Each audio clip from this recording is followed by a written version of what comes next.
सभापती महोदय, मी आपलं मनपूर्वक अभिनंदन करतो आणि महाराष्ट्राच्या परंपरेला साजेचं असं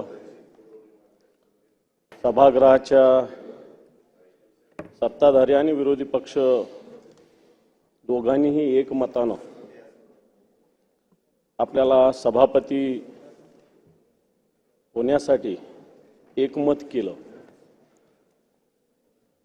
कारण आपल्याविषयी वेगळं मत व्यक्त करणं हे चुकीचं ठरलं असतं।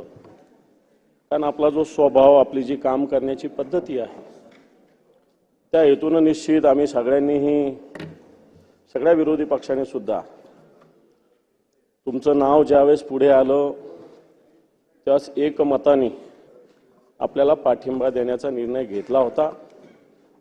माननीय मुख्यमंत्री महोदयांनी आमच्याशी सगळ्यांशी चर्चा केली होती आणि नंतर आम्ही सुद्धा या निर्णयाला एक प्रकारे पाठिंबाच दिलेला होता। कारण ही जी जागा आहे, आता सांगितल्याप्रमाणे ही काही राजकीय जागा नाही आहे, एक रामशास्त्री प्रभूंची जागा आहे। एक महाराष्ट्राचा राज्यकारभार, महाराष्ट्राला दिशा देण्याचं काम या जागेवरून होत आलेलं आहे। आणि म्हणून आपल्यासारखा एक सभापती या महाराष्ट्राच्या विधान परिषदेला लाभतो। निश्चित आपली कारकीर्द येणाऱ्या काळातली चांगली जाओ, एक या महाराष्ट्राच्या प्रगतीची जाओ, अशा प्रकारचे मी निश्चित मनोकामना व्यक्त करतो। सभापती महोदय, आपण चोंडी गावातून येता, आपण पुण्यश्लोक अहिल्याबाई होळकरांचे वंशज आहात आणि त्रिशताब्दी साजरी करत असताना अशा प्रकारची संधी आपल्यासारख्या एक सामान्य कार्यकर्त्याला भेटणं मला असं वाटतं महाराष्ट्राच्या दृष्टीने एक अभिमानास्पद आहे। आज आपण तर इथं बसलेलो आहे, परंतु आपली माऊलीवरती आहे, असं आई इथं बसलेली आहे। आणि मला वाटतं आई ही उन्हामधली सावली असते, पावसातली छत्री असते, थंडीतली शाल असते आणि सगळ्यात जास्त आनंद कोणाला होत असेल तर आपल्या माऊलीला होत असेल। आणि मला असं वाटतं या माऊलीमुळे आपण इथं बसलेलो आहोत, हे सगळ्यात महत्त्वाचं। बाकी राजकीय काय गोष्टी होत असतील, कोणता विचाराचा आपण असो, पण तो आपली आई सगळ्यात महत्त्वाची असते। आणि म्हणून ही माऊली सुद्धा आज आपल्या सभागृहात आहे, मी सुद्धा स्वागत करतो। आई, तुमचं इथे खऱ्या अर्थानं आपण भारतीय जनता पार्टीचं काम करत असताना वेगवेगळ्या पद्धतीनं तालुका स्तर, गाव स्तर, जिल्हा स्तर, राज्य स्तर या सगळ्या स्तरावर काम केलंय। गाव स्तरावर भले सरपंच म्हणून राहिले असाल, तालुका स्तरावर आपण तालुकाध्यक्ष म्हणून राहिला असेल, जिल्हा स्तरावर जिल्हाध्यक्ष म्हणून राहिला असेल, राज्य स्तरावर या राज्याचं कॅबिनेट मंत्री म्हणून राहिला असेल आणि आज आपण या राज्याचे या विधान परिषदेत सभापती होत आहेत। निश्चित आपल्या सुरुवातीच्या कारकिर्दीत आम्ही सगळे शेजारीच असल्यामुळे आम्हाला बरीच माहिती असते।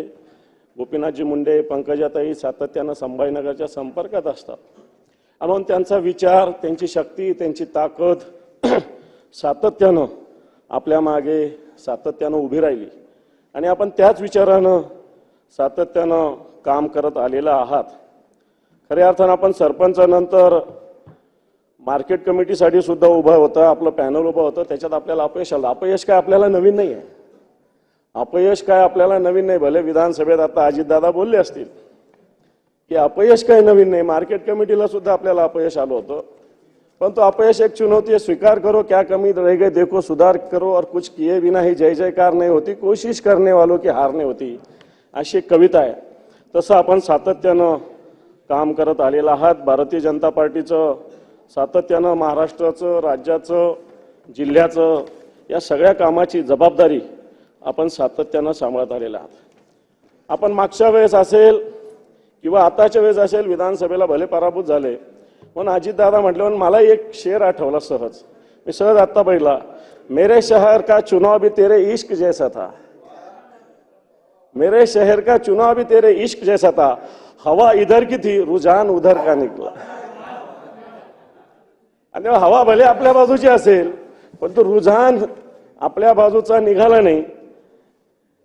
आता ते चांगलं वाईट हे वेगळं वेगळं त्याच्यावर चर्चा होऊ शकते, पण तो निश्चित ही सुद्धा जबाबदारी काय मोठी कमी आहे अशातला आपण म्हणता येणार नाही। जलयुक्त शिवार ही जी योजना होती, सातत्यानं आपण मंत्री झाल्यानंतर या योजनेमध्ये सातत्यानं मोठ्या प्रमाणावर काम करण्याचा प्रयत्न केला।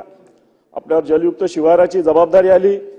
जलयुक्त शिवार योजनेमध्ये आपण खेडोपाडी गावागावामध्ये या योजनेच्या माध्यमातून कशा पद्धतीनं गाव पातळीवर पाण्याची साठवणूक व्हावी, पाणी कसं वाचवलं पाहिजे याविषयी सातत्यानं चांगल्या पद्धतीनं आपण काम केलं। आणि म्हणून आपण हे करत असताना नगर जिल्हा तसा पाहायला गेलं तर भारतीय जनता पार्टीच्या कामाच्या दृष्टीनं एकदम वाळवंट होता। वाळवंट असताना आपण बऱ्याच जणांना पक्षात घेण्याचा प्रयत्न केला, भले ते नंतर आपल्या विरोधात गेले असतील, पण तो आपण आपल्याकडे घेण्याचा प्रयत्न केला। भले आपल्या परावाला सुद्धा आपल्यातलेच काही जबाबदार असतील, पण तो आपण मला असं वाटतं मोठ्या मनानं या सगळ्या निर्णयाचा स्वीकार केलेला आहे आणि सातत्यानं आपण पुढे जाण्याचा प्रयत्न केला आहे। सभापती महोदय, निश्चित आपल्या महाराष्ट्राची एक मोठी उच्च परंपरा आहे। ही परंपरा आता सगळ्यांनी सांगितलं, मी ती रिपीट करत नाही, पण ही परंपरा निश्चित आपल्या माध्यमातून जपण्याचा प्रयत्न होईल आणि आमचं सुद्धा पूर्ण सहकार्य या कामी आपल्याला राहील हे मी स्पष्टपणे सांगतो। हे सगळं करत असताना नीलमताईंनी सुद्धा मागच्या 2-2.5 वर्षाच्या काळामध्ये जे काम केलं तेही विसरता येणार नाही। नीलमताईंनी सुद्धा सगळ्या सभागृहाला योग्य तो न्याय देण्याचा प्रयत्न केला आहे, सगळ्यांना सोबत राहून घ्यायचा। आम्ही आता कित्येक वेळेस नीलमताईंशी चर्चा वादविवाद केलेला आहे, परंतु तो एवढ्या पुरता आहे। तिकडे गेल्यावर त्यांच्या कॅबिनमध्ये चॉकलेट बिकलेट मिळाल्यावर सगळं शांत होत होतं, परंतु इथं मी भाकरवडी नाही खात, मी चॉकलेट फक्त। आणि म्हणून नीलमताईंच्या कॅबिनमध्ये गेल्यावर इथं जरी आम्ही वाद करत असू तरी तो इथल्या पुरता विषय असायचा, तो काही पुढे गेलेला असायचा नाही। मला असं वाटतं ती सुद्धा वेळ आपली येणार नाही असं मला वाटतं। निश्चित तसं आपण काम कराल। हे सगळं करत असताना डाव्या बाजूकडे जास्त लक्ष ठेवा। उजव्या बाजूचे लोक तुम्हाला रोज भेटतील, रोज त्यांचा तुमचा संपर्कच असतो, पण तू डाव्या बाजूकडे जास्त लक्ष ठेवा असं मी आपल्याला आवाहन करेल, विनंती करेल। कारण आम्हालाच बऱ्याच वेळेस, आता मी म्हणणार नाही नवीन मंत्री आले, जुन्या मंत्र्यातलं मी काही बोलत नाही, पण तो बऱ्याच वेळेस वेगळे कामाचा प्रश्न असतो आणि सभागृहात त्याला न्याय मिळत असतो। एखादा मंत्री भले न्याय देत नसेल, पण तो सभागृहात याला 100% न्याय मिळत असतो आणि म्हणून आपण डाव्या बाजूला जास्तीत जास्त लक्ष द्यावं अशा प्रकारची विनंती मी आपल्याला करेल। सभापती महोदय, निश्चित येणाऱ्या काळात विरोधी पक्ष म्हणून आपल्याला सहकार्याची भूमिका आम्ही ठेवू, कारण आम्ही सुद्धा हे जनतेच्या हितासाठीच वेगळ्या पद्धतीने आवाज उठवत असेल।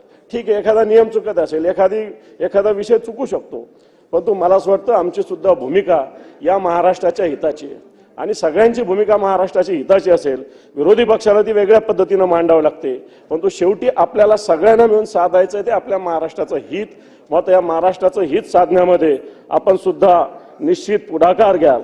आपली सगळी कारकीर्द, राजकीय कारकीर्द ही अतिशय संघर्षाची राहिली, कारण जो आपला भाग आहे अतिशय दुष्काळी भाग आहे, सिंचनाच्या दृष्टीनं अतिशय वंचित भाग आहे, दुष्काळाच्या दृष्टीनं सातत्यानं दुष्काळ पडणारा भाग आहे आणि या भागात विकासाचे अनेक प्रश्न प्रलंबित आहे।